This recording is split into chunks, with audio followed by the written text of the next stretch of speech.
Praise the lord, హల్లెలూయా. దేవుని నామానికి స్తోత్రాలు. మీ అందరికీ నా వందనాలు తెలియజేస్తున్నాను. ఈ దినం కొరకు దేవుడు సిద్ధపరిచినటువంటి మాటలు, ప్రియ సహోదరి సహోదరుడా, ఈ దినం అయితే పరిశుద్ధాత్మ దేవుడు రక్షణ తీసుకున్నటువంటి నీవు దేవుడికి నచ్చినట్టు ఉండాలని చెప్పి దేవుడిని అంగీకరించి నీ లైఫ్లో నీ యొక్క పాస్ట్లో నీవు చాలా తప్పులు అనేవి చేసి ఉన్నావు. దేవుడికి వ్యతిరేకంగా లోకంలో ఉన్న మలినాలన్నీ నీలో ఉన్నాయి. కానీ దేవుని తెలుసుకున్నాక మార్చుకోవాలి అని అనుకుంటున్నావు. కానీ అపవాది ఏం చేస్తున్నాడంటే ఈ దినం నీ చెవిలో వచ్చి, నీవు పాస్ట్లో ఇన్ని తప్పులు చేసావు కదా, నీవేమైనా అర్హుడివి అనుకుంటున్నావా, అర్హురాలివి అనుకుంటున్నావా, ఈయన దగ్గర వెళ్ళి ప్రార్థన చేయడానికి దేవుడు నిన్ను క్షమిస్తాడు అనుకుంటున్నావా, ఇదిగో నువ్వు మరలా వెళ్ళిపో, నువ్వు అంత నీకు అర్హత లేదు అని చెప్పి నీ చెవిలో చెబుతున్నాడేమో. లేదా పాస్ట్లో నీవు పాపం చేసినటువంటి వ్యక్తులు వచ్చి నీతో మాట్లాడినప్పుడు మరలా నీకు వాళ్ళు అవి గుర్తు చేసి మరలా ప్రేరేపించేటట్టు ఉంటున్నారేమో. నీవు ఆ ఆలోచన నుండి బయటికి రాలేకపోతున్నావేమో.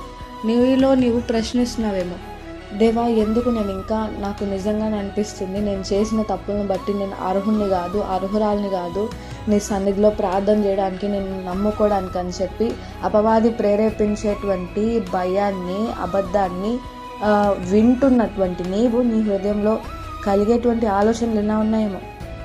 నేను అన్వర్తి దేవా, నిన్ను ప్రార్థన చేయడానికి, నీ సన్నిధికి రావడానికి నాకు సిగ్గుగా ఉంది, నేను పాపం చేసినవని చెప్పి ఈ దినం నీవు అనుకుంటున్నావేమో. అయితే పరిశుద్ధాత్మ దేవుడు ఈ దినం నీతో మాట్లాడుతున్నారు. ఏమని మాట్లాడుతున్నారంటే, నీవెప్పుడైతే ఆయన రక్తంలో కడగబడ్డావో అప్పుడే నీ పాపాలకి పరిహార్థమైంది. నీవు రక్షణ తీసుకునే ముందు నీ తప్పులన్నీ దేవుని సన్నిధిలో ఒప్పుకొని క్షమించమని అడిగినటువంటి నీవు ఆయన రక్తం ద్వారా నీవు పరిశుద్ధపరచబడ్డావు, క్షమాపణ పొందుకున్నావు. మరలా అపవాది నిన్ను ప్రేరేపిస్తున్న దాన్ని బట్టి, నీ చెవిలో వేసేదాన్ని బట్టి నీవు ఇంకా అన్వర్తిగా ఫీల్ అవుతూ, నేను ఇంకా ఇక్కడ ఉండాల్సిన దాన్ని కాదు, మరలా నేను వెళ్ళిపోతాను అన్నట్టు సాతాను మరలా నీ పాస్ట్ని గుర్తు చేసి నీకు ఆ ఆలోచనలు మరలా నీ యొక్క హృదయంలో పుట్టిస్తున్నాడేమో. అందుకోసమే దేవుడు ఈ దినం నీతో మాట్లాడుతున్నారు. మత్తయి సువార్త 15వ అధ్యాయం 18, 19 మనం చూసుకున్నట్లయితే, నోటి నుండి బయటికి వచ్చినవి హృదయంలో నుండి వచ్చును, ఇవే మనుషుని అపవిత్రపరచునని మీరు గ్రహింపరా. దురాలోచనలు, నరహత్యలు, వ్యభిచారములు, వేశ్యగణములు, దొంగతనములు, అబద్ధ సాక్ష్యములు, దేవదూషణములు హృదయంలో నుండి వచ్చును, ఇవే మనుషుని అపవిత్రపరచును కానీ అని చెప్పి దేవుడి దినం ఈ యొక్క వాక్యం ద్వారా మీతో మాట్లాడాలనుకుంటున్నారు. పాపం అనేది ఎక్కడి నుండి పుడుతుంది? హృదయంలో నుండి పుడుతుంది. ఈ పైన చదివినవన్నీ మనుషుల్లో హృదయంలో పుడుతున్నాయి.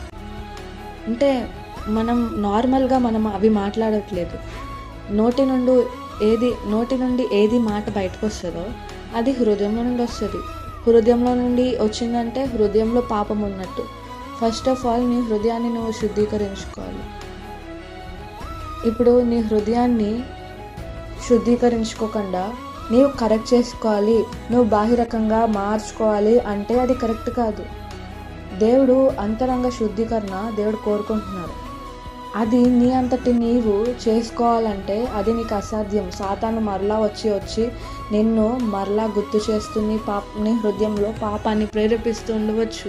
ఇలాంటి లోక సంబంధమైనటువంటివి ఆలోచనలు నీ హృదయంలో పుట్టిస్తూ ఉండవచ్చు. అప్పుడు నువ్వు చేయాల్సింది ఏంటంటే, దేవుడు ఈ దినము నువ్వు అవన్నీ ఓవర్కమ్ చేయాలంటే దేవుడు నిన్ను అడిగే ప్రశ్న ఒకటే, నీ యొక్క హృదయాన్ని ఆయనకి ఇవ్వడానికి సిద్ధంగా ఉన్నావా? ఎందుకంటే దేవుడు ఈ దినము నీ యొక్క హృదయాన్ని అడుగుతున్నారు. ఎందుకంటే ఆయన నీ నుండి ఏమి కోరుకోవట్లేదు, ఎక్స్పెక్ట్ యువర్ హార్ట్. ఎందుకంటే ఆ హృదయం ఒకటి ఇస్తే నేను సరి చేసుకుంటాను, నేను దాన్ని కడతాను, నేను దాన్ని బాగు చేస్తానని చెప్పి దేవుడి దినం నీతో మాట్లాడుతున్నాడు.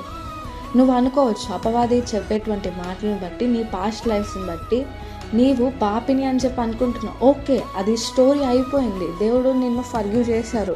మరలా నీవు గుర్తు చేసుకుంటున్నావు, అపవాది గుర్తు చేస్తున్నాడంటే ఆ ఫాల్ట్ నీలోనే ఉంది. ఎందుకంటే దేవుడు ఫర్గివ్ చేసినప్పుడు అవి గుర్తు చేసుకోకుండా ఉంటున్నాడు. నీవెందుకు గుర్తు చేసుకుంటున్నావు? అపవాది ప్రేరేపించే దాన్ని బట్టి అపవాదిని యేసు నామంలో గర్దించకుండా నీవు వాటికి ఎందుకు లోబడుతున్నావంటే నీ హృదయము మలినంగా ఉంది. నీ హృదయం ఇంకా శుద్ధీకరణ అవ్వలేదు, పరిశుద్ధపరచబడలేదు. అందుకోసమే దేవుడి దినం నిన్ను అడుగుతున్నారు. వాటి నుండి నువ్వు ఓవర్కమ్ చేయాలంటే నీ హృదయాన్ని నా చేతిలో పెట్టు, నేను కట్టుకుంటాను, నేను పరిశుద్ధపరుస్తాను, నేను ఆ హృదయాన్ని తీసివేసి మాంసపు హృదయాన్ని నేను నీకు ఇస్తానని చెప్పి దేవుడి దినం మాట్లాడుతున్నారు. నీవు ఎందుకు ఇలా ఆలోచిస్తున్నాను అని చెప్పి నీవు అనుకుంటూ ఉండవచ్చు. కానీ ఆ ప్రాబ్లం ఎక్కడుందంటే నీ హార్ట్, నీ యొక్క హృదయంలోనే మెయిన్ ప్రాబ్లం అనేది ఉంది.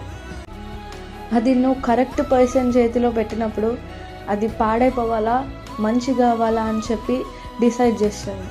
ఈ దినం ఆ కరెక్ట్ పర్సన్ ఎవరంటే మన దేవుడు యేసుప్రభుల వారు అడుగుతున్నారు నిన్ను, నీ హృదయాన్ని నా చేతిలో పెడతావా?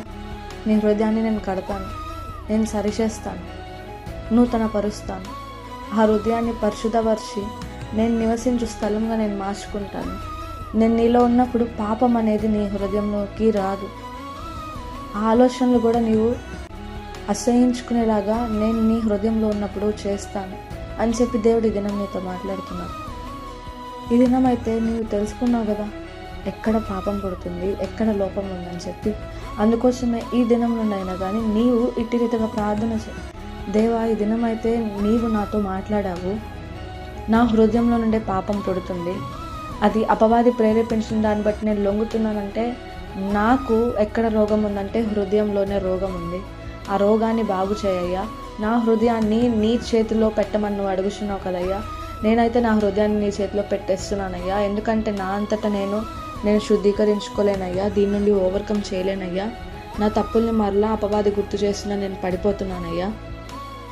నాకు అట్లా ఇష్టం లేదయ్యా, నన్ను కట్టయ్యా, బాగు చేయయ్యా, నన్ను స్వస్థపరచయ్యా, నా హృదయాన్ని తీసివేసి నూతన హృదయాన్ని దయచేయ్యా, నీకు ఇష్టమైన తలంపులు పుట్టించే హృదయాన్ని దయచేయ్యా. ఇదిగో నా హృదయాన్ని నీ చేతిలో పడుతున్నాను అని చెప్పి ఈ రీతిగా నువ్వు ప్రార్థన చేసినప్పుడు ఖచ్చితంగా దేవుడు నీ హృదయాన్ని ఆయన తీసుకుని సరి చేసి నూతన హృదయాన్ని ఆయనకి నచ్చినటువంటి తలంపులు చేసి మాట్లాడే ఆలోచించే హృదయాన్ని నీకు ఇచ్చి ఆయన అందులో ఉండాలని కోరుకుంటున్నారు.